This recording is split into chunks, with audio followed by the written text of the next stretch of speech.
Udara sore di kota Cempaka terasa lengket, seperti kain yang belum dikeringkan sepenuhnya, menempel di kulit. Namaku Lina, aku berusia 28 tahun, sudah menikah dengan Andi selama 5 tahun. Hidup kami bukanlah cerita dari novel bersampul tebal, melainkan sebuah tarian lambat. Langkah-langkah yang terulang, rutinitas yang aman, namun hampa.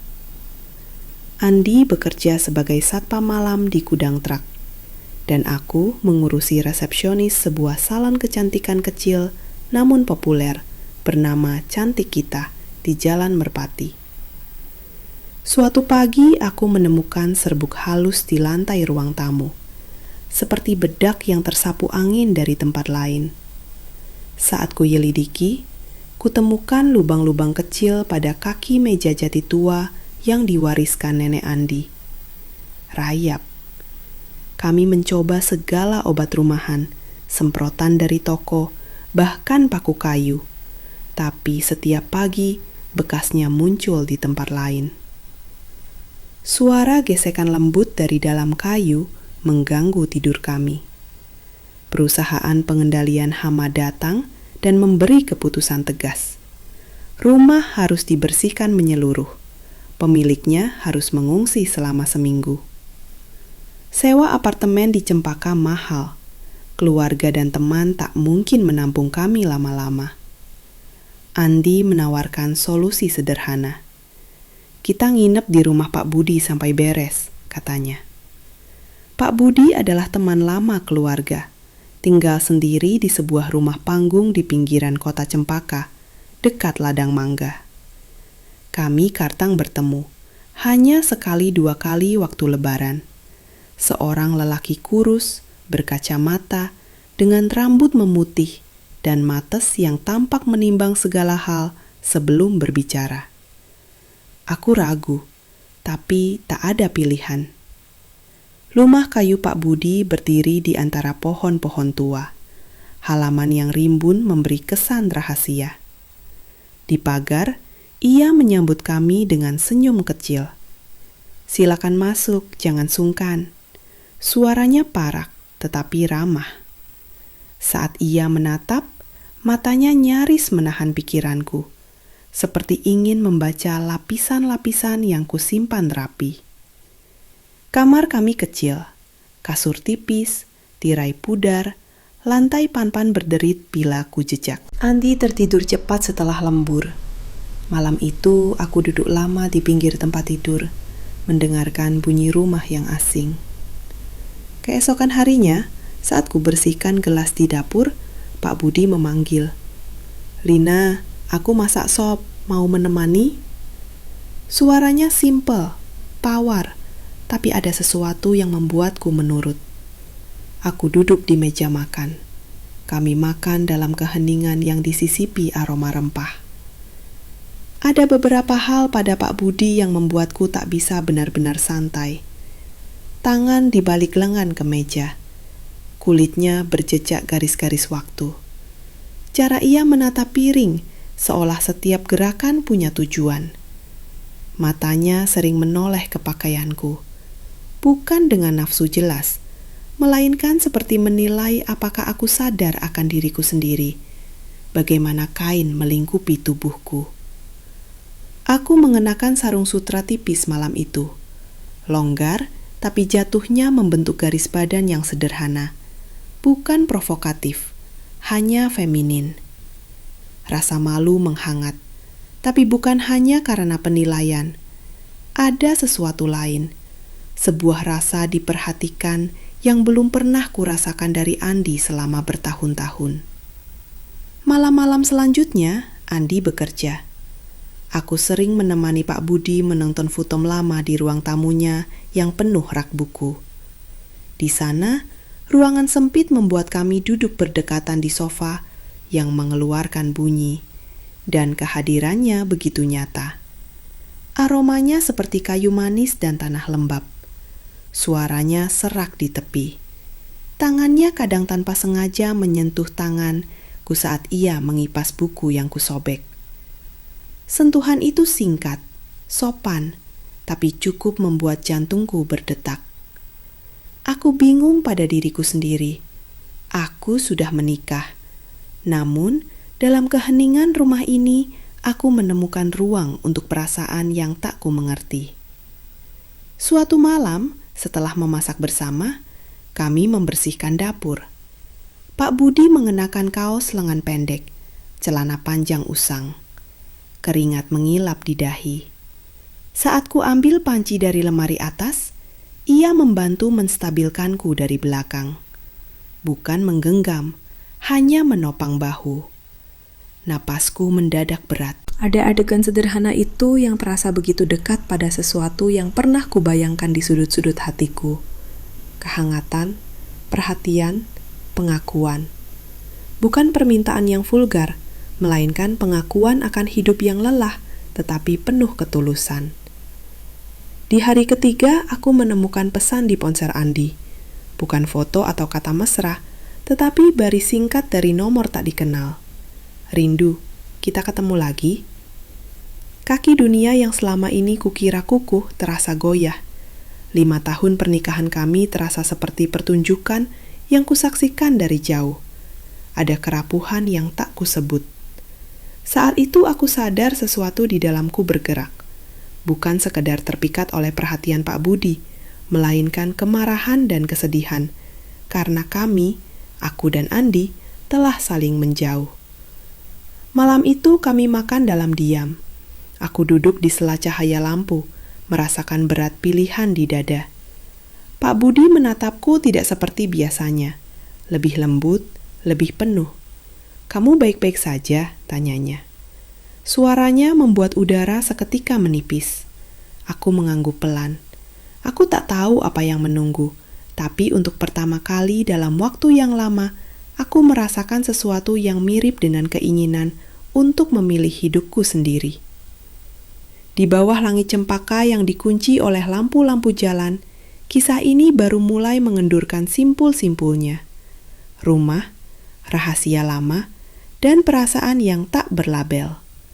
Sebuah ketegangan halus menggantung, tidak menjurus ke tindakan terlarang, tapi cukup untuk mengubah cara aku melihat diri sendiri. Sejak malam itu, rasa di dadaku berubah menjadi sesuatu yang lebih tajam. Bukan hanya kerinduan, melainkan rasa ingin tahu yang tak sabar. Hari-hari berlalu dengan ritme baru. Aku bangun lebih awal, memilih pakaian dengan lebih cermat. Pagi itu aku mengenakan kebaya pendek berwarna krem.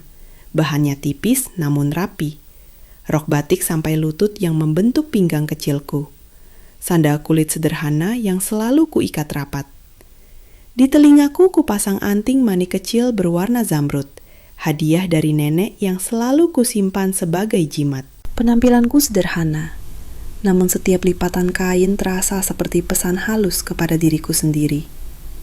Aku masih layak untuk diperhatikan. Di salon, pekerjaanku terasa otomatis, namun pikiranku melayang pada rumah panggung itu. Aku mencoba menangkap jejak-jejak Pak Budi, bukan untuk menakut-nakuti, melainkan memahaminya. Ia tampak tahu banyak hal tentang pohon, papan, dan masa lalu. Perkataannya pendek namun penuh makna. Suatu sore sebelum Andi pulang kerja, aku menyelinap kembali ke halaman belakang rumahnya untuk mencari alasan di balik sikapnya. Di bawah naungan mangga tua, kutemukan sebuah kotak kecil tergeletak di semak. Permukaannya berdebu, namun ada motif ukiran rumah tradisional. Di dalamnya ada beberapa foto hitam putih dan seutas kain buram yang aromanya aneh. Kombinasi minyak kayu dan wangi obat. Foto-foto itu menampilkan wanita muda dengan rambut panjang diikat sederhana. Senyumnya teduh, matanya memancarkan kebijaksanaan. Mungkin istrinya dulu.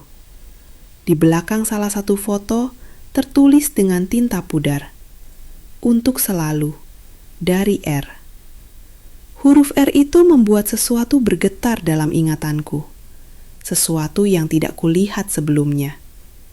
Bukan hanya kesepian pria tua, tapi kisah yang tertinggal. Aku menyentuh sudut kain. Ada bekas yang tampak seperti jahitan yang dirusak, dan sepotong kertas kecil terselip di sela.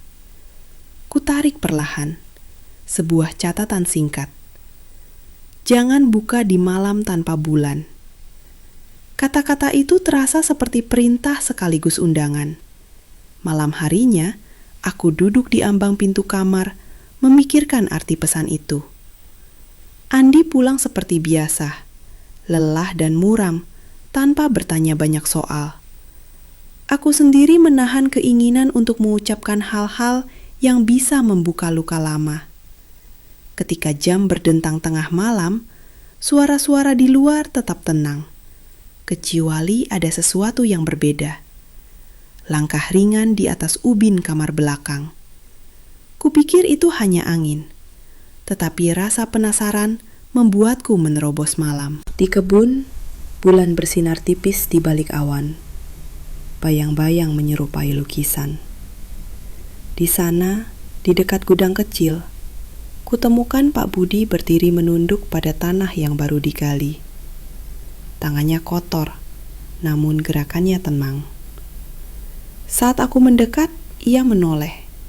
Wajahnya lebih muda dalam cahaya remang itu. Matanya memancarkan kesedihan yang tak terkatakan. Ia tak terkejut melihatku. "Aku tidak bermaksud membuatmu takut," katanya. Suaranya pelan, hampir seperti simfoni. Ada hal-hal yang harus diselesaikan sebelum hujan datang. Kami mengobrol panjang tentang masa lalunya, tentang seorang lelaki bernama Raffi yang pernah menjadi sahabat, tentang janji-janji yang tak ditepati, dan tentang kotak-kotak ingatan yang tak sempat disimpan. Kata-katanya menempel di telingaku seperti lagu yang tak bisa kuhentikan. Ketika ia membahas suatu nama yang tak pernah kuhubungkan dengan keluargaku, jantungku mencelos. Ada benang merah yang tak kusangka. Seiring percakapan itu, ada momen-momen kecil yang menimbulkan kehangatan. Ketika ia meraih selendang yang terjulur dari tubuhku dan meluruskan lipatannya. Ketika tangannya tanpa sadar menyapu debu di bahuku. Semua tindakan itu sopan, penuh perhatian. Namun, bersentuhan denganku seperti sapuan kuas di kanvas yang sensitif. Aku merasakan denyut yang aneh. Bukan dorongan amoral, melainkan kerinduan akan keintiman yang ramah dan sederhana. Keesokan harinya, aku kembali menemukan petunjuk lainnya. Sebuah buku catatan tua tersembunyi di antara rak alat pertukangan. Halaman-halamannya dipenuhi tulisan tangan bergetar, sketsa bunga-bunga, dan pelatongan kertas laporan. Salah satu baris membuatku terhenti. Dia mencari kebenaran di antara ritual. Tetas kiki yang ia temukan adalah kesepian. Kata ritual membuat bulu kuduk meremang. Namun ada sesuatu yang lebih.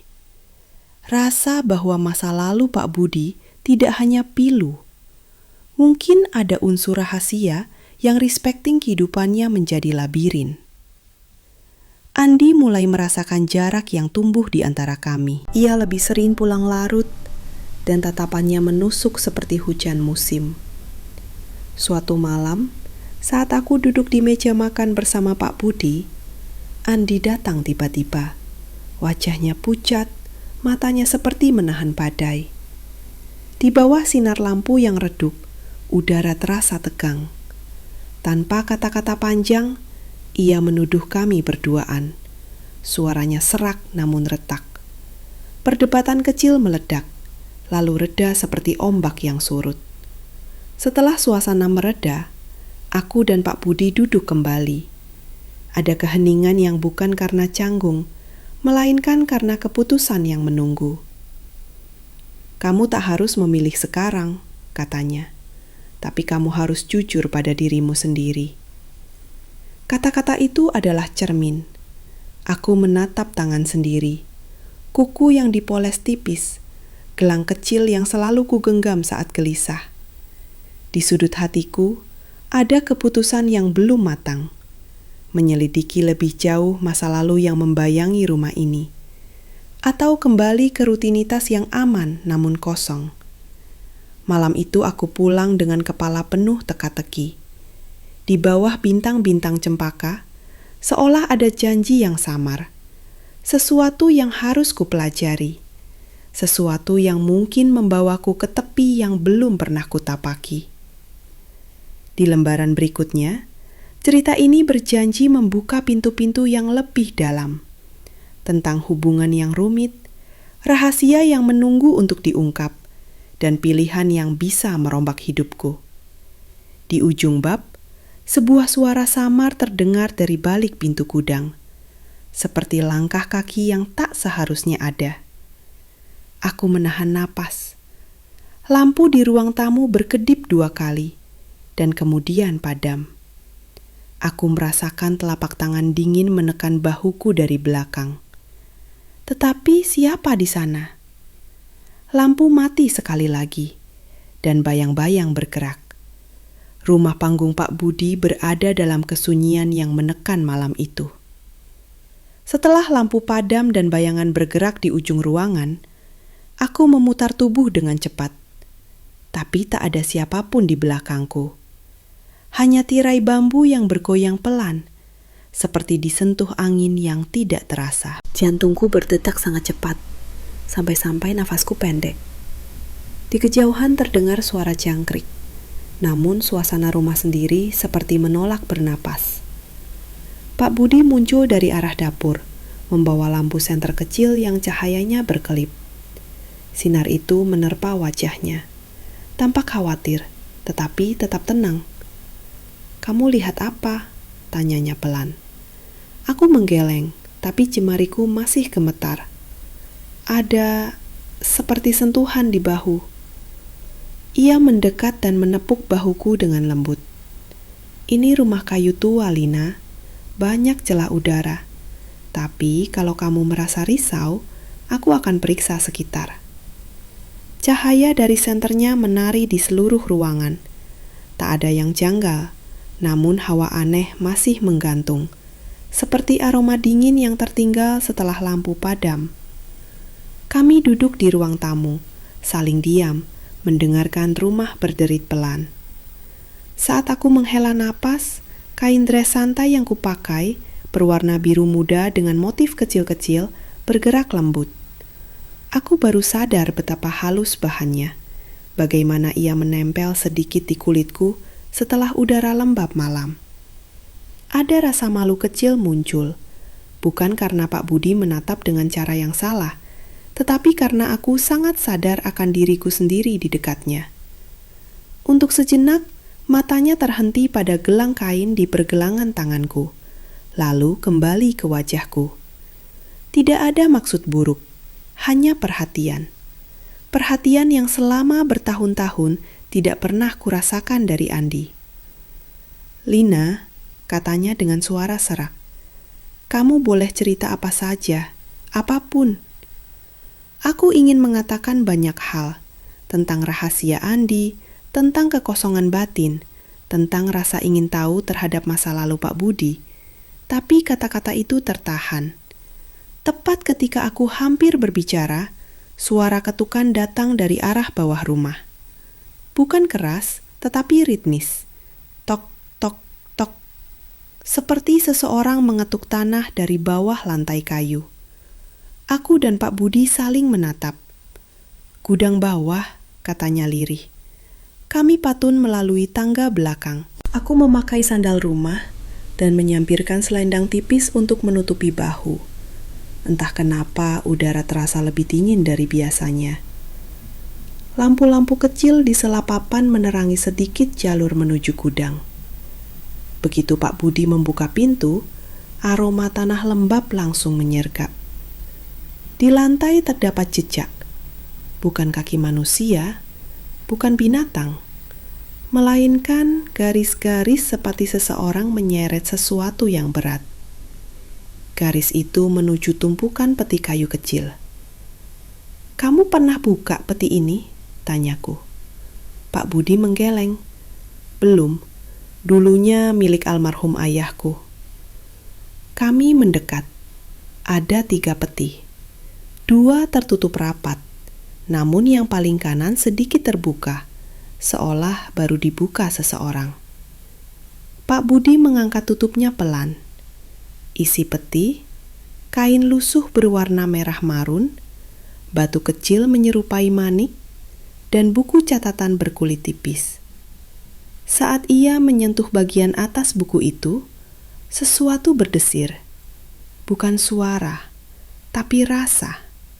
Seolah udara berubah tegang. Di halaman pertama ada tulisan tangan. Malam tanpa bulan menuntun ke kebenaran. Aku menelan ludah. Kata-kata itu sama dengan catatan di foto. Ini seperti petunjuk, tanyaku. Pak Budi tak menjawab segera. Ia membuka halaman lain. Ada sketsa wajah seorang perempuan. Cantik, matanya teduh namun penuh bayangan. Dan di bawahnya tertulis, Rara. Aku mengenali wajah itu. Perempuan di foto yang kutemukan sebelumnya. Tapi sesuatu mengalihkan perhatian kami. Di belakang peti, terdapat pintu kayu rendah yang nyaris menempel lantai. Seperti pintu menuju ruang kecil. Pintu itu terbuka sedikit, padahal Pak Budi bersumpah belum pernah menyentuhnya. Aku memberanikan diri melangkah maju. Bila ada sesuatu yang harus kami temukan, mungkin letaknya di balik pintu itu. Biar aku buka, katanya. Tapi aku menggeleng. Aku kuat. Kutarik pintunya. Di baliknya, ruang sempit. Hanya cukup untuk 1 orang masuk sambil membungkuk. Udara di dalamnya lebih dingin, seperti lama tak tersentuh. Di sudut ruang sempit itu, ada gulungan kain putih yang terikat tali rotan. Aku menyentuhnya pelan. Kain itu bergerak, seolah ada sesuatu di dalamnya. Aku terlonjak mundur, hampir kehilangan keseimbangan. Pak Budi menangkap lenganku tepat waktu. Tangannya besar, hangat, dan genggamannya mantap, membuat tubuhku berhenti gemetar. Itu pasti tikus besar, katanya mencoba menenangkan, tapi suaranya bergetar. Kami berdiri berdekatan, sangat dekat. Selendangku bergeser sedikit dan jatuh dari bahu, membuat kulitku bersentuhan singkat dengan lengan Pak Budi. Ada kilatan rasa hangat yang memanjat dari dada ke leherku. Namun aku buru-buru menarik diri. Ini bukan saatnya. Meski ada bagian dalam diriku yang mulai jujur ingin merasa terlindungi olehnya. Aku mengambil napas dalam dan kembali menatap gulungan kain putih itu. Aku rasa kita harus membukanya, kataku. Pak Budi mengangguk. Ia berlutut, memegang ujung tali dan menarik perlahan-lahan. Sesuatu jatuh dari gulungan itu. Sebuah buku kecil. Kulitnya merah tua. Ada tanda seperti bekas paku di sudutnya. Dan debaman pertama tertulis nama yang membuat darahku serasa berhenti mengalir. Nama Raffi Budi Utama. Status hilang 1998. Catatan: dia kembali saat rumah memanggil. Aku menutup mulutku, menahan teriakan. Pak Budi membeku. Raffi, itu nama sahabatku. Tapi sebelum ia selesai bicara, buku itu bergetar di tangannya, seolah angin bertiup dari dalam tanah.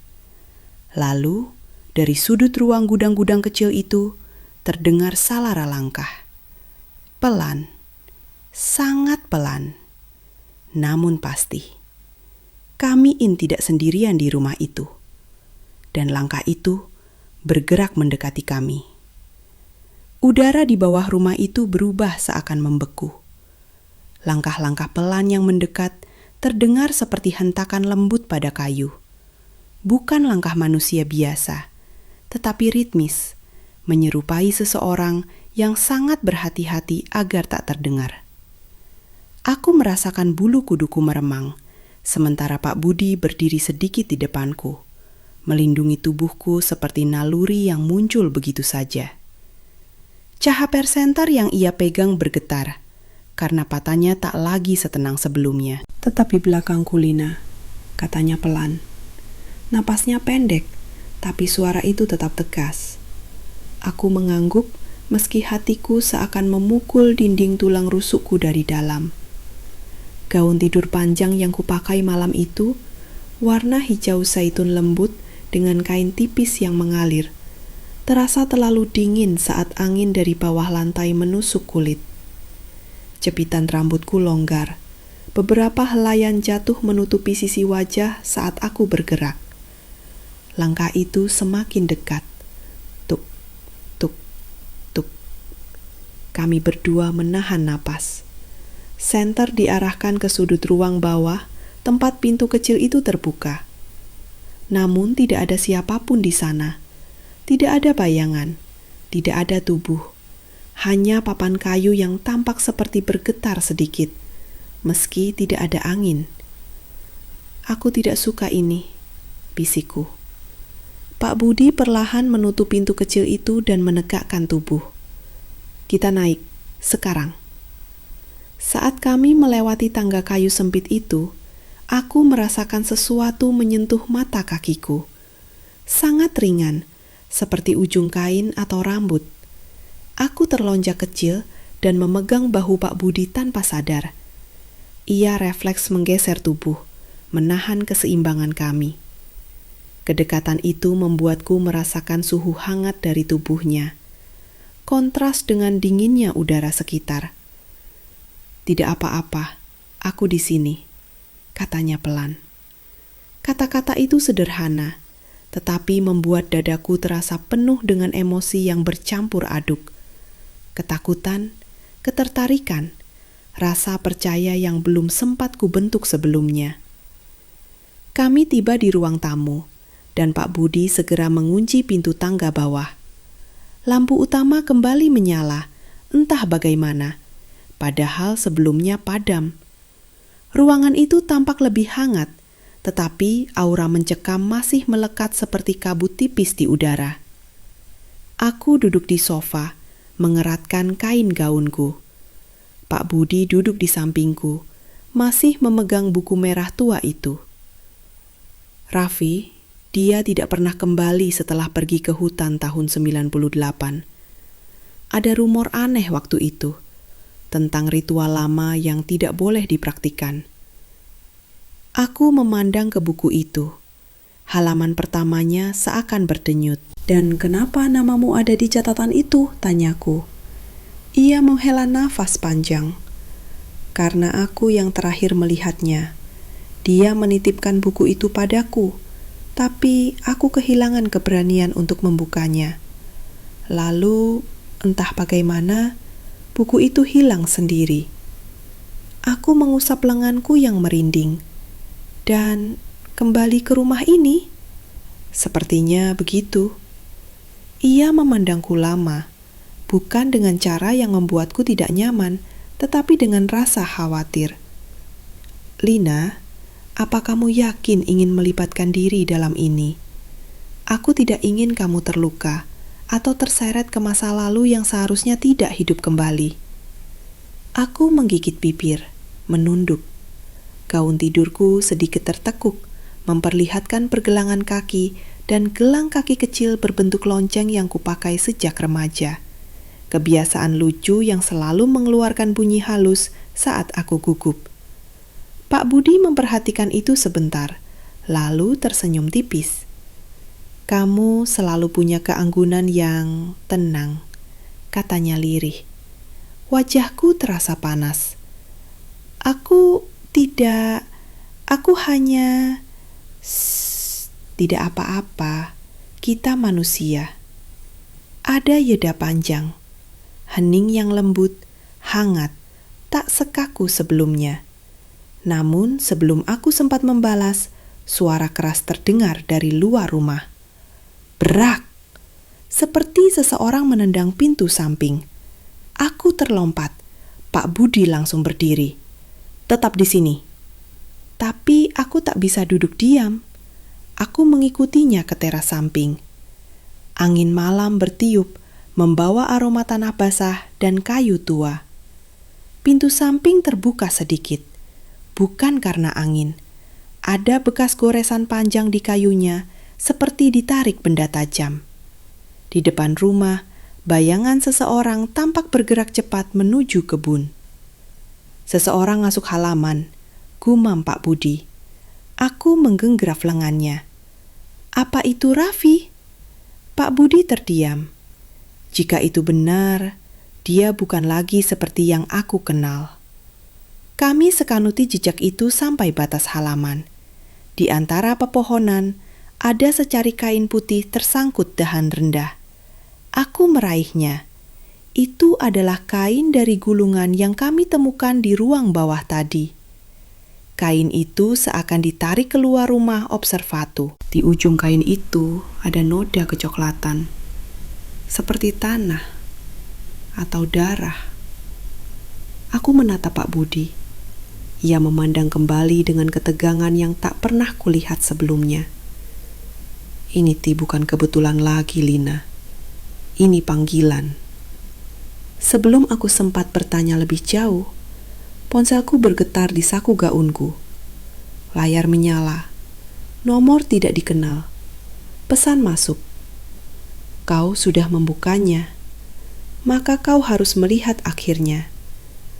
Jangan kembali ke rumah sebelum fajar. Dan jangan percayai siapapun. Aku merasakan dunia mengecil, seolah udara tersedot keluar dari paru-paruku. Pak Budi merebut ponsel itu dari tanganku. Wajahnya langsung pucat. Tulisan ini, aku pernah melihatnya dulu. Di mana? Ia menatapku dengan cara yang membuat tubuhku membeku. Di surat terakhir Raffi. Dan sebelum aku sempat mengatakan apapun, dari kedalaman kebun terdengar suara lain. Suara yang membuat darahku berhenti mengalir. Suara seseorang memanggil namaku. Rina. Suara itu, panggilan lirih yang menyebut namaku, bergema dari kedalaman kebun seolah dibawa angin, tapi berat, jelas, dan terlalu dekat. Tubuhku menegang. Pak Budi bergerak satu langkah ke depan, seolah hendak melindungiku dari apapun yang ada di balik pepohonan mangga itu. Jangan jawab, bisiknya cepat, tapi napasku sudah tercekat di tenggorokan. Suara itu terdengar lagi. Lina. Aku meremas pinggir gaun tidurku erat-erat. Gaun tipis berwarna zaitun itu kini terasa terlalu ringan untuk malam yang penuh ancaman seperti ini. Angin membuat kainnya menempel pada tubuhku, menonjolkan siluet yang membuatku semakin merasa rentan. Pak Budi menyalakan senter. Sorotnya menyapu batang-batang pohon mangga, tanah basah, dan rerumputan yang mengkilap karena embun. Tak ada siapapun. Ini tidak benar, gumamnya. Raffi, jika itu dia tidak boleh punya akses ke sini. Kamu bilang dia hilang, kataku. Suaraku sedikit bergetar. Dia hilang karena sesuatu yang tak boleh dibuka lagi. Kami perlahan mundur menuju teras. Namun sebelum sampai, ponselku kembali bergetar keras, seakan ada panggilan darurat. Aku menatap layar. Pesan baru dari nomor yang sama. Langkahmu terlalu dekat pada kebenaran. Lihat di bawah tempat tidur. Sekarang. Aku hampir menjatuhkan ponsel. Pak Budi meraih bahuku. Jangan, bisa jadi jebakan. Namun rasa takutku bercampur dengan rasa penasaran yang terlalu besar. Kami masuk ke kamar perlahan. Lampu kamar berkedip 2 kali, sama seperti malam sebelumnya. Aku berlutut, menarik napas panjang, lalu mengintip ke bawah tempat tidur. Ada kotak. Kotak kecil bersampul kain batik, seolah menunggu seseorang menemukannya. Aku menariknya keluar. Jari-jariku gemetar saat membuka penutupnya. Di dalamnya, secarik foto usang. Foto seorang perempuan. Wajah yang sama dari sketsa dalam buku merah. Rara. Tapi sesuatu pada foto itu membuat tubuhku membeku. Di sebelah Rara, tersenyum tipis, berdiri sangat dekat, ada pria lain. Bukan Raffi, bukan orang asing, melainkan Andi, suamiku. Pak Budi menahan napas keras. Tidak mungkin, tidak mungkin. Ini foto lama. Lihat pakaiannya. Ini tahun 90-an. Aku merasa ruangan berputar. Pak Budi, bagaimana mungkin Andi ada di masa itu? Dia bahkan belum lahir. Pak Budi memegang foto itu lebih dekat ke cahaya. Di sudut foto ada tulisan kecil hampir pudar. Untuk yang terpilih, siklus berikutnya 2023. Tahun ini. Aku menggenggam pinggir tempat tidur, mencota menahan gemetar. Apa maksudnya siklus? Namun sebelum Pak Budi menjawab, terdengar hentakan corrections dari opera gubrak. Lantai kayu bergetar di bawah kaki kami. Aku dan Pak Budi saling menatap. Kita harus keluar sekarang, katanya. Kami berlari ke ruang tamu. Pintu utama terbuka lebar, bagai didorong dari luar. Udara termalam yang dingin menerobos masuk, membarpawa aroma tanah basah dan sesuatu yang lebih tajam, seperti wangi dupa yang terbakar. Bayangan berdiri di ambang pintu, tinggi, kurus. Wajahnya tertutup rambut panjang kusut. Pak Budi mengangkat senter dan cahaya menyinari sosok itu. Orang itu mengangkat kepalanya perlahan. Wajahnya pucat, matanya cekung, memancarkan warna gelap seperti tinta. Raffi.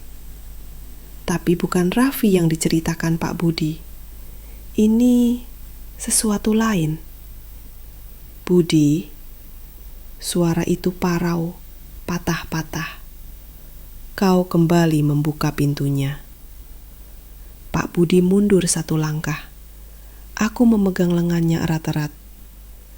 Aku tidak membuka apapun, katanya lirih. Raffi mengangkat tangannya. Di antara jemarinya, aku melihat buku merah kecil itu, yang tadi dibawa Pak Budi.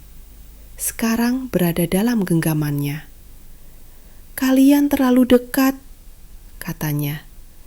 Dan Lina, ia mengarahkan pandangan gelap itu padaku.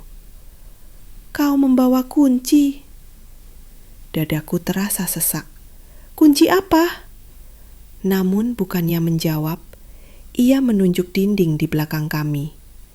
Aku menoleh perlahan. Di kayu tua itu terbentuk simbol, seperti pola ukiran, yang sebelumnya tidak ada.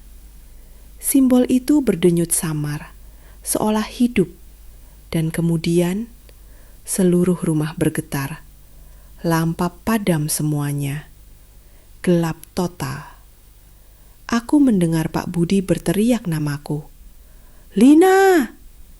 Aku mencoba meraih tangannya, tetapi gagal. Seseorang atau sesuatu benariku dari belakang. Udara terdingin menyelimuti tubuhku, membuat kain gaunku berkibar. Dalam gelap itu, terdengar suara dekat sekali di telingaku. Suara yang bukan Raffi. bukan Pak Budi dan Brooke. Iklus sudah dimulai, kau tak bio. Aku menjerit, gelap menelan semuanya.